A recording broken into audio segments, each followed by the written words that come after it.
नाज़रीन, मैं शोएब नदवी सबसे पहले आपकी खिदमत में सलाम पेश करता हूँ, आदाब बजा लाता हूँ। आप देख रहे हैं सदाए हक में आपका खैर मकदम है, आपका इस्तकबाल है। दोस्तों, आज हम बात करने वाले हैं अर्नब गोस्वामी के ताल्लुक़ से। जी हाँ, वही अर्नब गोस्वामी जो पिछले दिनों काफ़ी चर्चे में थे और जिनका व्हाट्सएप चैट लीक भी हुआ था, जो बार्क के सीईओ पार्थोदास गुप्ता और उनके दरमियान जो बातचीत हुई थी, सारे खुलासे हुए थे उस चैट के अंदर।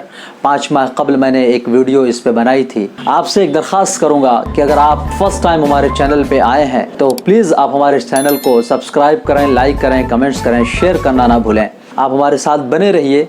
मैं आपको कुछ ऐसी चीज़ें बतलाऊँगा जिससे आप समझेंगे कि यकीनन अर्नब गोस्वामी के पीछे किन लोगों का हाथ है, कौन लोग इसकी पुष्टपनाही कर रहे हैं, किन के इशारे पे ये शख्स काम करता है। जर्नलिज़म करता है ये तो मैं नहीं कहूँगा, इसलिए कि जर्नलिज़म तो ये हो ही नहीं सकती, सहाफ़त इसे नहीं कह सकते हैं। बल्कि अगर ये कहा जाए कि एक तरह से भाटगिरी है तो भाटगिरी का लफ्ज़ यहाँ पर ज़्यादा सही समझ में आएगा। उद्धव ठाकरे, संजय राउत और अनिल देशमुख को आमंत्रित करता हूं, 1-to-1 बात हो मेरे साथ, मैं इंटरव्यू करूंगा उनका। कहां है? कहां छुपा हुआ है सलमान खान? कहां है? चुप क्यों हो सलमान? मैं खुलकर कह रहा हूं, सुन लो उद्धव ठाकरे, ये पूछता है भारत प्रोग्राम है।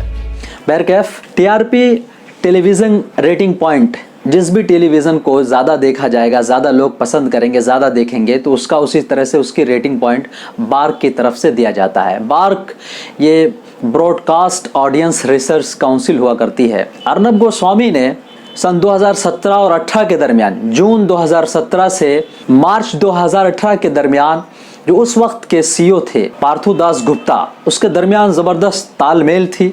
और अर्नब गोस्वामी ने पार्थोदास गुप्ता से ये कहा था कि तुम हमारे चैनल को बूस्ट कराओ, उसकी रेटिंग में सेटिंग करो, उसकी रेटिंग को बढ़वाओ, हम तुम्हें उसके बदले में तोहफे देंगे, हम तुम्हें उसके बदले में नोट देंगे, तुम्हें जेवरात देंगे, गोल्ड देंगे, तुम्हें बाहर के सैर कराएंगे।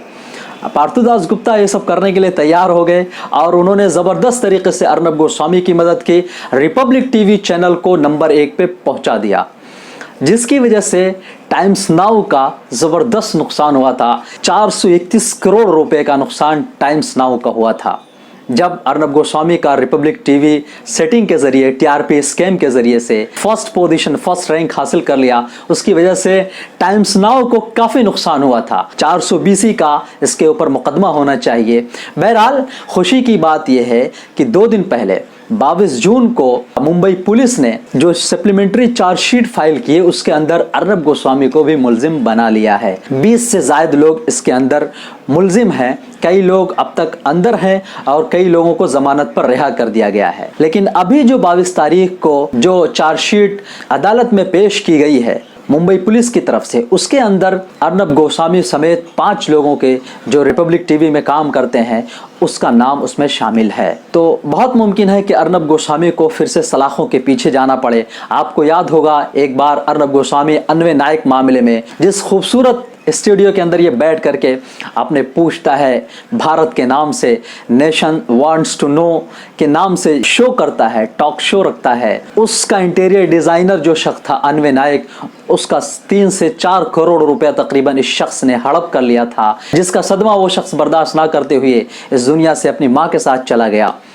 उस शख्स के केस में इसको गिरफ्तार किया गया था, तलौजा जेल के अंदर इसको रखा गया था। मेरे जान को खतरा है, मेरे साथ बहुत जुल्म हो रहा है। इन्होंने मुझे घसीटा, सुबह रात को ही इधर जेल में लाने की कोशिश की। रिपब्लिक टीवी झूठ है, पुलिस अच्छा काम कर रही है। We support to the Maharashtra government, we support to the Maharashtra government. साहेब, नाव काय तुमचं? नाव काय? धम्माकर. My name is Dhammakar and we support to the Maharashtra government, Uddhav ji Thackeray and police of Maharashtra, also Mumbai police. ये अच्छा कर रही है, ऐसे लोगों को जेल में ही होना चाहिए, इसको निकलने मत दो। गली गली में चोर है, गली गली में चोर है।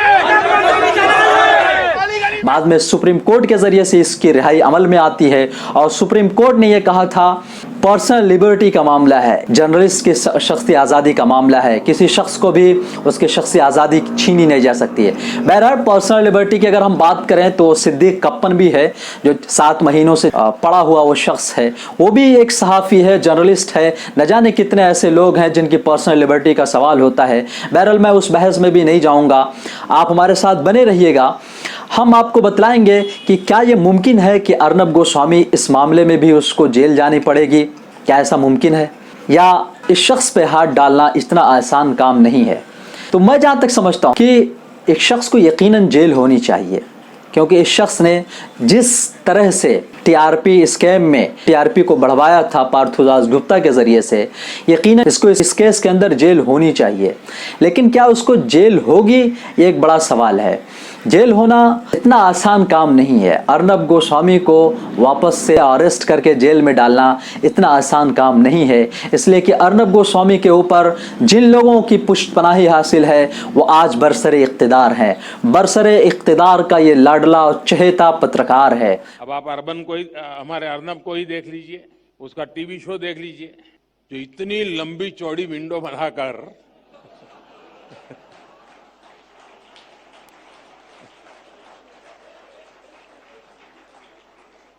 इतने सारे गेस्ट बुलाकर अर्नब की अदालत शुरू होती है। और ये क्या कब रिस्की होता है क्या? अर्नब के मेहमान भी तो उनके शो में आने का रिस्क उठाते ही है।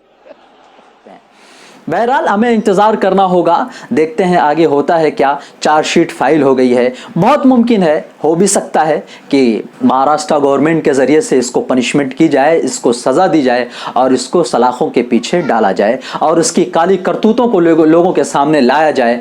इसलिए कि पुलिस ने जो सबसे अहम सबूत माना है वो ये माना है, जो पार्थुदास गुप्ता और इसके दरमियान जो चैट हुए थे, उस चैट को बेस बना करके अर्नब गोस्वामी का नाम इसमें शामिल किया गया है। देखते रहिए होता है क्या। आज की वीडियो में बस इतना ही। अगर आपने अब तक हमारे चैनल को सब्सक्राइब नहीं किया, सब्सक्राइब करें, लाइक करें, शेयर करें, कमेंट्स करना ना भूलें। Thanks for watching. फिर मिलेंगे एक नई वीडियो के साथ, तब तक के लिए खुदा हाफिज।